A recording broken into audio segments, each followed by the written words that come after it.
오늘 이 시간 하나님께서 우리에게 주시는 말씀은 마태복음 2장 13절에서부터 23절까지의 말씀입니다. 제가 봉독할 때에 살아계신 하나님 아버지의 음성을 다 들으실 수 있기를 소원합니다. 박사들이 돌아간 뒤에 주님의 천사가 꿈에 요셉에게 나타나서 말하였다. 헤롯이 아기를 찾아서 죽이려고 하니 일어나서 아기와 그 어머니를 데리고 이집트로 피신하여라. 그리고 내가 너에게 말해줄 때까지 거기에 있어라. 요셉이 일어나서 밤사이에 아기와 그 어머니를 데리고 이집트로 피신하여 헤롯이 죽을 때까지 거기에 있었다. 이것은 주님께서 예언자를 시켜서 말씀하신 바 내가 이집트에서 내 아들을 불러냈다 하신 말씀을 이루시려는 것이었다. 헤롯은 박사들에게 속은 것을 알고 몹시 노하였다. 그는 사람을 보내어 그 박사들에게 알아본 때를 기준으로 베들레헴과 그 가까운 온 지역에 사는 2살짜리로부터 그 아래의 사내 아이를 모조리 죽였다. 이리하여 예언자 예레미야를 시켜서 하신 말씀이 이루어졌다. 라마에서 소리가 들려왔다. 울부짖으며 크게 슬피 우는 소리다. 라헬이 자식들을 잃고 우는데 자식들이 없어졌으므로 위로를 받으려 하지 않았다. 헤롯이 죽은 뒤에 주님의 천사가 이집트에 있는 요셉에게 꿈에 나타나서 말하였다.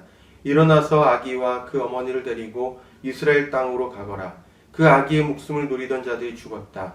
요셉이 일어나서 아기와 그 어머니를 데리고 이스라엘 땅으로 들어왔다. 그러나 요셉은 아켈라오가 그 아버지 헤롯을 이어서 유대 지방의 왕이 되었다는 말을 듣고 그곳으로 가기를 두려워하였다. 그는 꿈의 지시를 받고 갈릴리 지방으로 물러가서 나사렛이라는 동네로 가서 살았다. 이리하여 예언자들을 시켜서 말씀하신 바 그는 나사렛 사람이라고 불릴 것이다 하신 말씀이 이루어졌다. 아멘. 주님께서 주시는 말씀입니다.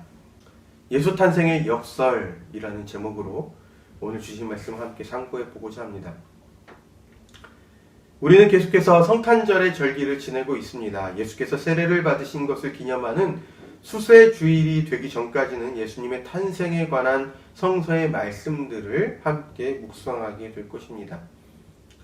우리에게 익숙한 성탄절의 장면은 대개가 영화나 드라마에서 접했던 것일 겁니다. 따뜻한 거실에는 크리스마스 트리가 세워져 있고 가족들이 선물을 교환하는 화목한 분위기가 그러한 것들이죠.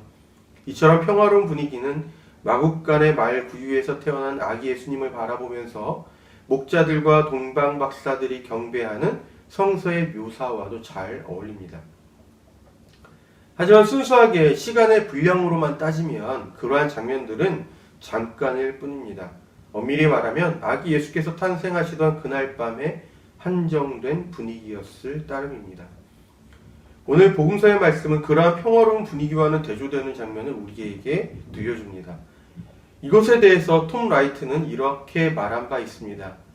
예수님은 머리에 현상금이 걸린 채 태어나셨다라고 말이죠.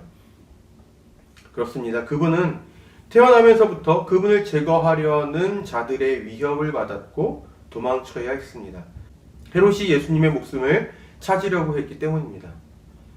당시 유대 지역의 왕이었던 헤롯은 유대 지역의 왕이었지만 사실은 유대인이 아니었습니다. 그는 아랍 혈통의 이방인이었을 따름입니다.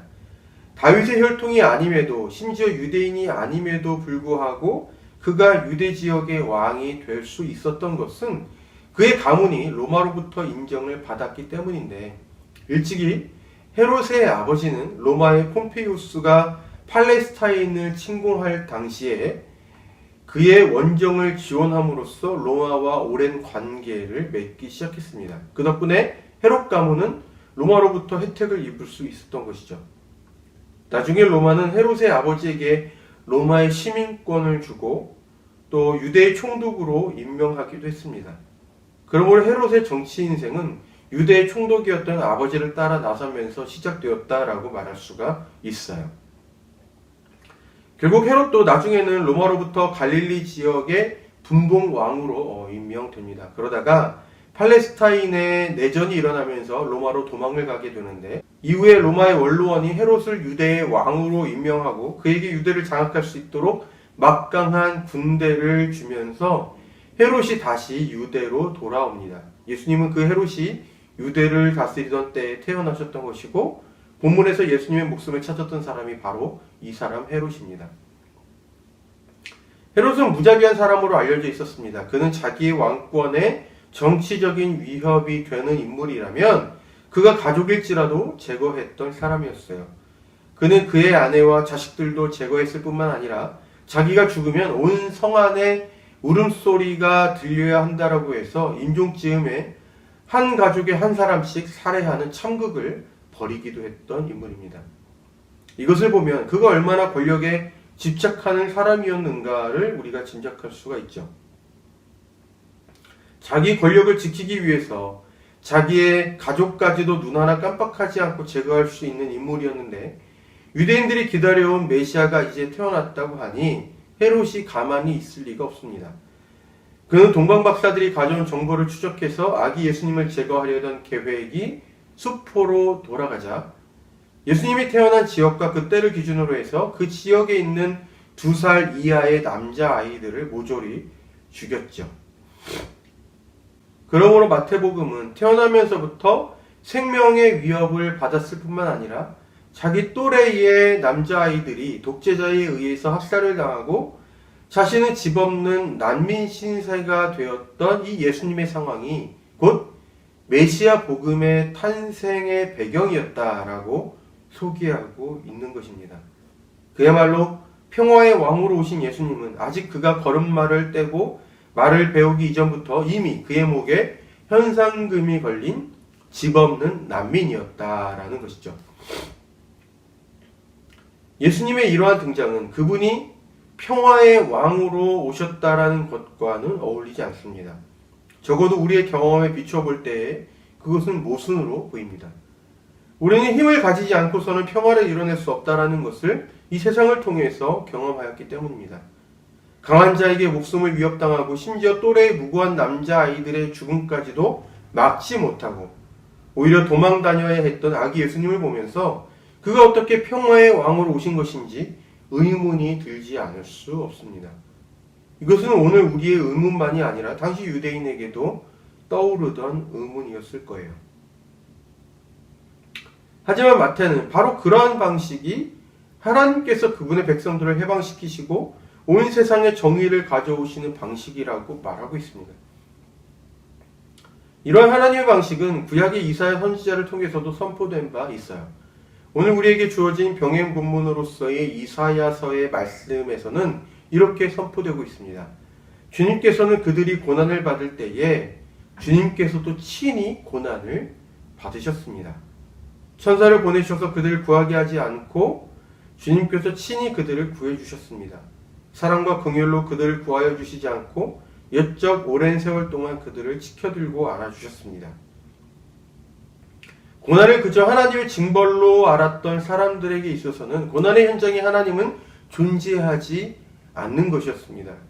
그렇지만 이사야서의 말씀은 바로 거기에 우리들은 하나님께로부터 버려졌다라고 말하는 그 고난의 자리에 하나님께서 함께하고 계셨다라고 고백하고 있는 것입니다.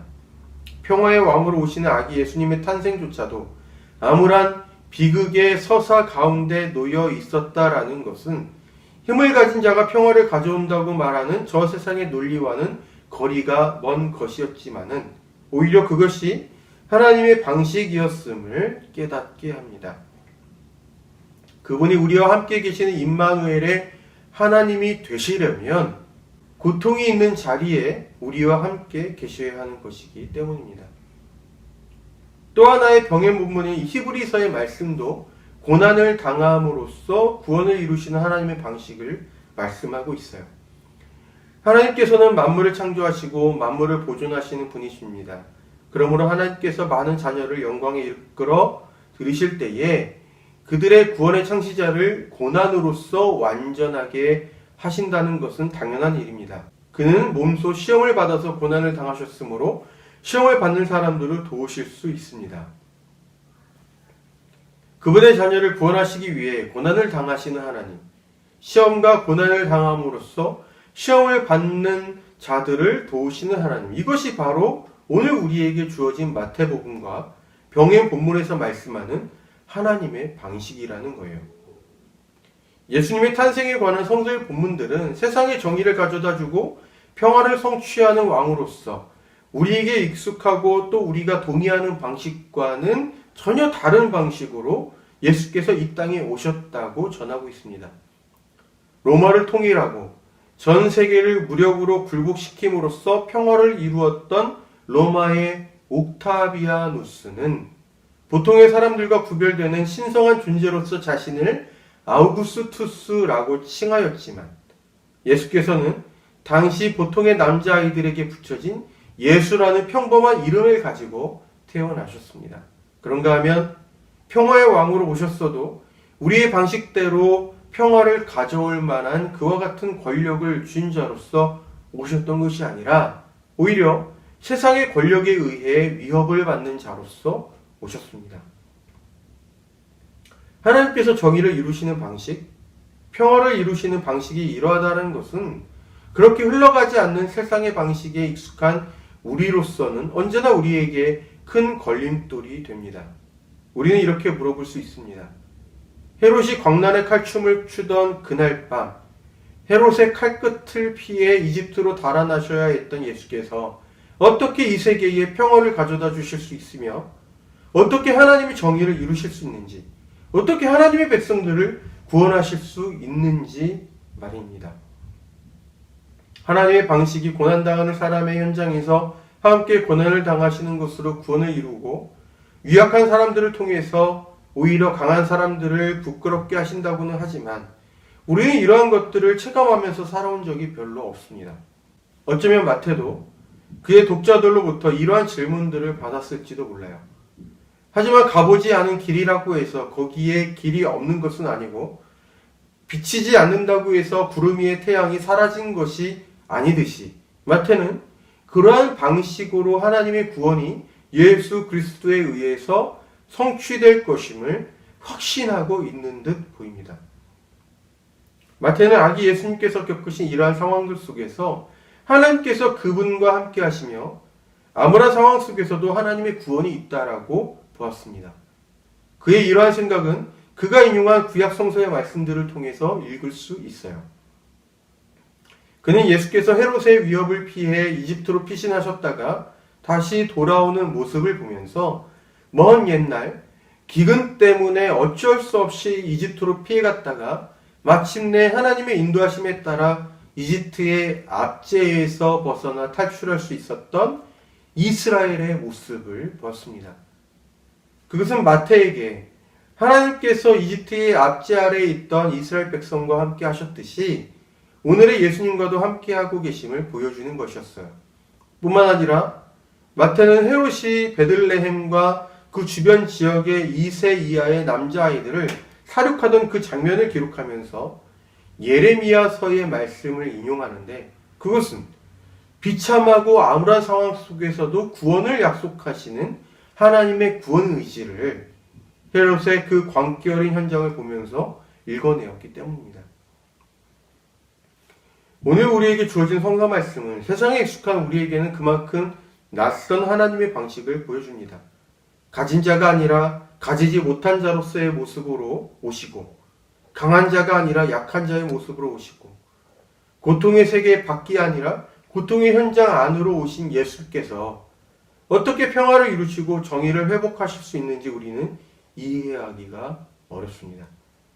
하지만 성서는 그것이 곧 하나님의 방식이라는 것을 우리에게 말씀합니다. 그리고 마태는 고백합니다. 암울한 그 상황 속에서도 하나님은 예수와 함께 하셨고 도저히 끝날 것 같지 않아 보이는 헤롯의 그 광기 속에서도 하나님은 예수님을 통해 그분의 구원을 이루실 것이라고 말입니다. 예수님의 탄생에 관해서 성서가 말씀하는 것들, 구원을 이루시는 하나님의 방식, 그리고 거기에 대한 마태의 신앙, 어쩌면 이러한 것들은 모두 세상에 익숙한 우리에게는 역설이자 신비로 다가오는 것일지도 모릅니다. 그리고 생각해보면 하나님을 온전히 이해한다라는 것이 우리로서는 불가능한 것이 사실일지도 모르죠. 그저 우리는 하나님을 온전히 이해해 보려고 애를 쓸 뿐이고 우리의 신앙은 의심과 이해, 이 둘 사이의 어느 지점에서 수시로 움직일 뿐입니다. 다만 바라는 것은 무기력해 보이는 하나님, 고통의 현장에 함께 계시는 구원자, 약한 것을 오히려 강한 것을 부끄럽게 만드는 하나님의 방식 등에 관한 이 성서의 말씀들이 우리의 내면에서 거절되기만 하는 것이 아니라 형용하기는 어렵다고 하더라도 순간순간 또 문득문득 납득이 되고, 그래서 이해는 안 돼도 그 방식에 참여할 수 있게 되는 것입니다. 그렇게 흔들거리면서 조금씩 살아내는 대로 하나님의 구원하시는 방식을 이해할 수 있다면 참 좋겠다라는 생각이 듭니다. 그 은총이 우리에게 있기를 빕니다. 기도하겠습니다.